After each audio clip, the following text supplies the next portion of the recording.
Britain, incredible royal architecture, a history of the monarchy. The British monarchy has left an indelible mark on the architectural landscape of the United Kingdom with iconic structures that span centuries of history. In this video, we will highlight 7 key points about the royal influence on the nation's built environment. Number 7. Castles and palaces as symbols of authority. Strong representations of regal authority, national identity, and governance can be found in the castles and palaces built by British monarchs over the course of history. These magnificent buildings served as more than just mansions. They were fortified strongholds built to defend the monarchy and establish authority over the region. For example, castles such as Caernarfon Castle and Edinburgh Castle were constructed not only for defensive purposes but also to serve as symbols of the monarch's authority in their respective areas. From elegant Renaissance palaces with elaborate carvings and vast gardens to robust medieval fortifications with thick stone walls, every castle tells a story about the architectural and cultural influences of its era. The resilience and continuity of the monarchy are embodied by Windsor Castle with its impressive towers and expansive grounds, while Buckingham Palace represents the evolution of the royal residence into a contemporary symbol of state and tradition. Many times, these structures were the hubs of political power where important national decisions were made. Today, they serve as symbols of national identity, drawing tourists who are eager to understand their historical significance. Number 6. Windsor Castle. The history of Windsor Castle dates back to William the Conqueror in 1066, making it the oldest and largest inhabited castle in the world. Over the ages, this famous building has performed a variety of functions, from defensive stronghold to opulent royal home. It was able to function as a royal retreat and a military stronghold due to its advantageous location atop a hill overlooking the River Thames. A live reminder of British history, the castle has played host to numerous important occasions such as state banquets, royal weddings, and official ceremonies. Windsor Castle's architecture, which ranges from Gothic to Georgian, reflects the castle's long history in British history. The opulent interiors of the state apartments, which are brimming with historical relics and priceless art collections, make them especially remarkable. As a working palace where the royal family resides and performs official business, it serves as a living tribute to the rich history of Britain. The castle's picturesque location beside the River Thames contributes to its allure, drawing tourists from all over the world who come to explore its illustrious halls and exquisite gardens and discover how it influenced British history. Number 5. Buckingham Palace.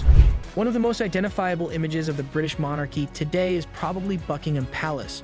During Queen Victoria's reign, it was formally named the royal residence in 1837, and since then, it has come to represent both state functions and royal life. The palace has 775 rooms, including staterooms for formal ceremonies and receptions, family apartments, and even offices for personnel in charge of royal engagements. Millions of people visit it every year to witness the changing of the guard ceremony or just to take in its grandeur thanks to its iconic facade, which is defined by its grand entrance and stunning facade, as well as its exquisitely landscaped gardens. Beyond its aesthetic value, Buckingham Palace functions as the center of national festivities and events, bringing people together in happy and sad times alike.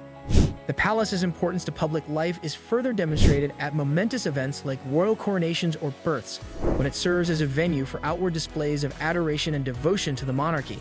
Buckingham Palace, which serves as both a working palace and a tourist destination, perfectly captures the modern and traditional elements that characterize British royalty in the present day. Number 4. The Tower of London. One of the most well-known historical sites in Britain is the Tower of London, which draws tourists from all over the world with its rich and frequently sinister past. Originally constructed in 1066 by William the Conqueror as a show of force over London, it has had many uses over the years, including that of a royal home, treasury, armory, zoo, and prison. Anne Boleyn, Lady Jane Grey, and Thomas More are just a few of the famous figures who the tower is notorious for having imprisoned. These individuals are all connected to tragic betrayal and intriguing stories that have permeated British folklore.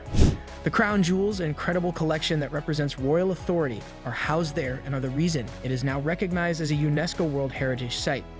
Millions of people are drawn to the site to learn about its rich history, explore historic structures such as the White Tower, and discover its complex past through exhibits that highlight both its regal duties and darker periods. The tower's architecture is a fitting reflection of its function, from massive defense-oriented walls to elaborate interiors displaying royal relics. Each feature tells a tale that advances our knowledge of England's turbulent past. Number 3. Cathedrals and churches. Crowning, marriages, funerals, and other ceremonial occasions marking historic moments are among the many royal events held in Britain's cathedrals and churches, which have strong ties to the monarchy.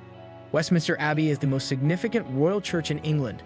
Many royals are buried or honored within its hallowed walls, and it has hosted every coronation since 1066, starting with William I. Beautiful stained glass windows depicting biblical scenes, elaborate chapels dedicated to various saints and historical figures, soaring arches, intricate stonework, and memorials honoring significant individuals who have shaped British history over centuries are all features of its stunning Gothic architecture. Similarly, Sir Christopher Wren's St. Paul's Cathedral, built following the Great Fire of London in 1666, has played a significant role in royal weddings, such as the union of Prince Charles and Lady Diana Spencer, and state funerals, like the one of Winston Churchill. In addition to their religious purposes, these hallowed places also serve as historical archives, preserving royal customs and bridging modern society with its regal past. Number 2. Westminster Abbey. Westminster Abbey is not only a work of architectural art, but also a haven for British royalty throughout history, where important events take place in breathtaking, historically rich surroundings.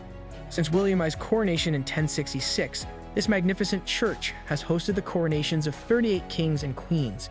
Each coronation ceremony is rich with pageantry and steeped in centuries-old rituals that affirm both religious faithfulness and national unity under monarchy. Because of its intricate design, which combines reverence for those who have made significant contributions to England's legacy over generations past and present with faithfulness to God, it reflects a sense of national pride. Stunning stained glass windows illuminate sacred spaces filled with elaborate chapels dedicated to various saints and memorials honoring notable individuals who have shaped British history over time, from poets like Geoffrey Chaucer to statesmen like Sir Isaac Newton. The Abbey is not only a bustling center of worship, but also plays a significant role in national consciousness during moments of national celebration such as Queen Elizabeth II's Golden Jubilee or mourning such as memorial services for departed monarchs. Its continued existence emphasizes its dual purpose of serving as a place where collective memory can be preserved for future generations and as a spiritual home for monarchy. Number 1. Monuments and memorials. The impact of the British monarchy transcends palaces and churches and is seen in a variety of monuments dotted throughout British cities. These monuments serve a dual function, honoring notable individuals or occasions that have a direct bearing on royalty and serving as a constant reminder to the populace of the common heritage that unites them. These monuments honor notable people or occasions that are particularly connected to royalty. They have both aesthetic and educational functions, educating the public about the background of these people's lives and the lasting effects of their legacy. For example, the Queen Victoria Memorial, which is situated right outside Buckingham Palace, honors one of the monarchs who ruled Britain for the longest time with a magnificent statue surrounded by lovely gardens that invite public awe, while also offering a place for people to consider the contributions she made to society during her nearly 7-decade reign. According to this, since it reopened in the late 19th century, the Prince Albert named Royal Albert Hall has played host to innumerable events honoring the royal patronage of culture itself. These monuments enhance public spaces through their historical significance, giving future generations access to insight into how the past shaped the realities experienced today. They also embody the reverence felt toward historical figures and the ongoing appreciation expressed regarding contributions made toward British society. By highlighting these 7 ways that British royal architecture embodies the grandeur that is naturally linked to monarchy, it also uncovers more profound links between the nation's past and the entire environment that has been shaped over centuries, culminating in the times in which we currently live. If you liked our video, please hit the like button and subscribe to our YouTube channel.